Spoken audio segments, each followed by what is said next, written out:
What's up, YouTube? This is the General, and it's free content season. This will be my first real ban list prediction video, and today we're gonna go over the entire ban list, top to bottom. Before we jump in, I should probably clarify that I haven't really played this format, like, really at all. I haven't really been playing much lately, because I'm not really interested in this format. No real decks I'm interested in picking up. So I'm not really qualified to talk about this format all that much, but like, I've been playing long enough. I know how the game works. I know what the problems are. I stay in the loop. I know how this works. So, with that said, let's jump in. The first thing I want to talk about is the card that kind of destroyed all of last year, and that, of course, is Needle Fiber. Needle Fiber is a problem. We all know this. It's the whole reason all these tuners got banned, which Jet Synchron probably kind of deserved it anyway. So did Glow Up Bulb, to be honest. But other than that, everything else that got hit, just it's because of Needle Fiber, let's be honest. So, Needle Fiber needs to go. And I would say this is probably about the right time to do it. It's been almost a year since it was released, so it's probably time. It was probably time a long time ago. It probably never should have been printed in the first place, but it did.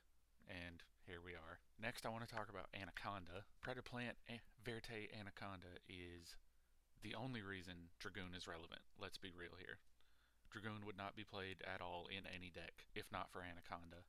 And I would say that in and of itself is probably reason enough for Anaconda to be hit. But also, it makes other decks that just kind of don't deserve it much better than they really should be, even without Dragoon. Like, the deck it's made for, Predaplants, are much better with Anaconda than without it. And the same can be said for Fluffles and Shadalls and any number of other fusion decks. Anaconda just makes them better than they really deserve to be, so Anaconda should really go. Again, if for no other reason than the fact Dragoon exists. And that brings me to the next hit, Dragoon. Red Eyes Dragoon is an absolutely bananas card. I don't know what they were thinking when they designed this. It's got three effects that would be broken all on their own, but all three of them on the same card is just unfair. Like, there's just no way around it. If it wasn't so hard to summon, it would have gotten banned already. The only reason it's relevant at all, again, is Anaconda.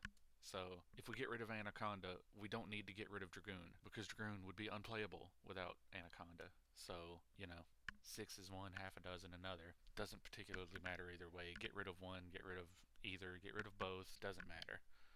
They're both cards that really shouldn't exist. So, I would say ban them both, but that might be asking a bit much. Anyway, the next card I want to talk about is Union Carrier. We all know the only reason Buster Sword got banned is because of Union Carrier. It's been completely irrelevant the several years it's existed, right up until the day Union Carrier got printed. So, again, that in and of itself is reason enough to ban Union Carrier, because Union Carrier is the real problem, not Buster Sword. That and Union Carrier is eminently abusable in a variety of other ways, especially if something like ABC ever becomes relevant again, or any other Union deck. I don't know how they would make another good Union deck, to be completely honest, but I was surprised they made ABC as good as they did, honestly, but, here we are. Anyway, Union Carrier is the reason Buster Sword is banned. Any card that causes the ban of another card just needs to go.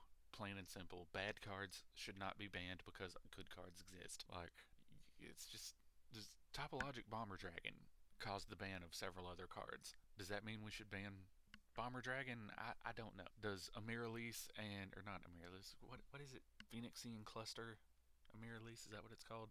And Samsara Lotus are both banned because of Bomber Dragon. Again, does that mean Bomber Dragon should be banned? Maybe, maybe not, I don't know. But anyway, the next card I want to talk about is Guard Dragon LB. Dragon Link is still good. Plain and simple. It may not be the most relevant thing right now, but like, it's still good. It can still do a lot of crazy things, especially because of LP. And there's an argument to be made that LP should have been banned the same time that Agripane was banned, and I would say I would agree with that, actually. Like, Agripane was the problem. Agripane was definitely the correct hit at the time, but LP probably should have gone with it. The Guard Dragon engine is just so good, especially in Dragon Link, that even without Jet Synchron, they can do some bananas things very consistently, and it's just not fair. Like, again, they may not be relevant in this format all that much, but it's still good. Like, it will be relevant again if nothing is done about it. And it will take over just like it did several months ago if nothing is done about it. So, something needs to be done. And I would say LP is probably the right way to go. And then I want to talk about Cyber Angel Ben 10. I'm going to be honest, I don't know anything about this card. I mean, I know what it does. It's too consistent, I guess. It gives too much consistency to Drytron, as I understand it. I don't really know what Drytron does. Like I said, I haven't played this format much, like at all, really. So, I mean, I, I, I don't know. Can't really say a lot about this one. Everyone seems to hate it, so I would say sure, let it go, ban it. And finally, I would like to talk about True King of all Calamities. This card should have been banned years ago. I do not understand how it survived this long. It should have been banned when Dinosaur was the best deck. Like it just promotes a really unfun, arguably unfair style of gameplay that just shouldn't be promoted. It stops you from doing basically anything on your turn. It's more or less the Max C syndrome. Like you activate it and it more or less says, "Hey, your opponent's turn is over." That's exactly what Max C does. That's why Max C's banned. Calamities basically does the same thing. So Calamities should be banned, plain and simple. And that's everything I want to talk about that is not currently on the list. So let's jump into the actual ban list, the stuff that's already on it.